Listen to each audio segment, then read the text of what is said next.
When you think about racial equality and civil rights, which political party comes to mind? The Republicans or the Democrats?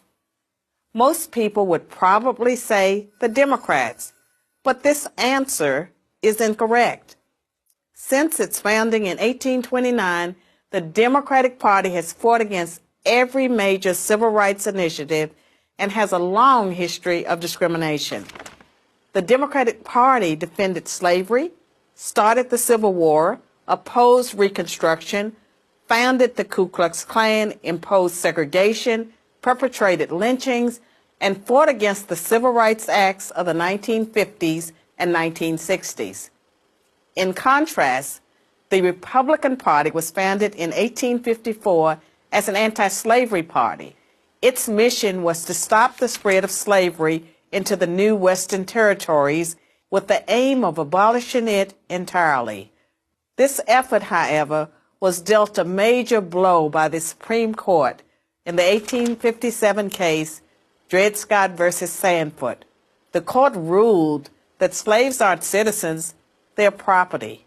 The 7 justices who voted in favor of slavery, all Democrats.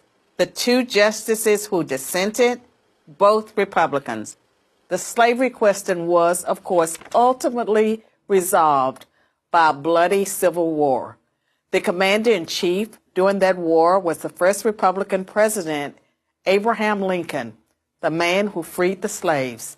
6 days after the Confederate Army surrendered, John Wilkes Booth, a Democrat, assassinated President Lincoln. Lincoln's vice president, a Democrat named Andrew Johnson, assumed the presidency. But Johnson adamantly opposed Lincoln's plan to integrate the newly freed slaves into the South's economic and social order. Johnson and the Democratic Party were unified in their opposition to the 13th Amendment, which abolished slavery, the 14th Amendment, which gave blacks citizenship, and the 15th Amendment, which gave blacks the vote. All 3 passed only because of universal Republican support. During the era of Reconstruction, federal troops stationed in the South helped secure rights for the newly freed slaves.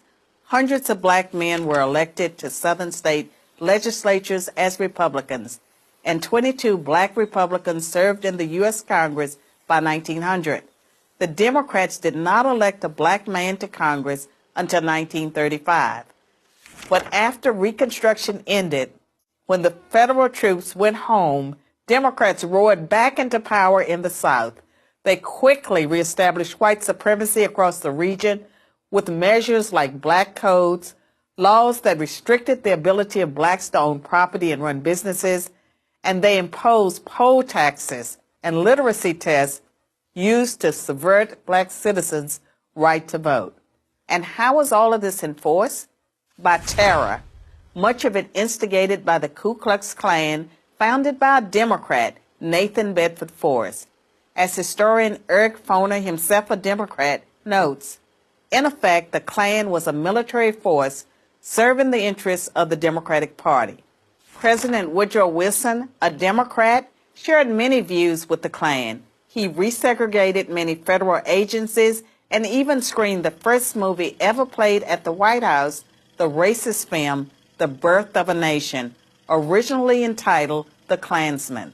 A few decades later, the only serious congressional opposition to the landmark Civil Rights Act of 1964 came from Democrats. 80% of Republicans in Congress supported the bill, less than 70% of Democrats did.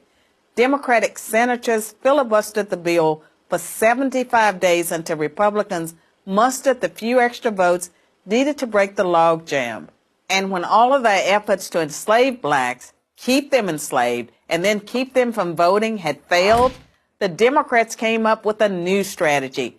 If black people are going to vote, they might as well vote for Democrats, as President Lyndon Johnson was purported to have said about the Civil Rights Act. I'll have them voting Democrat for 200 years.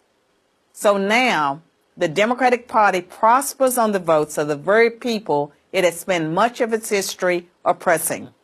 Democrats falsely claim that the Republican Party is the villain, when in reality, it's the failed policies of the Democratic Party that have kept blacks down. Massive government welfare has decimated the black family. Opposition to school choice has kept them trapped in failing schools. Politically correct policing has left black neighborhoods defenseless against violent crime. So when you think about racial equality and civil rights, which political party should come to mind? I'm Carol Swain, professor of political science and law at Vanderbilt University for Prager University. Thanks for watching. To keep our videos free, click here.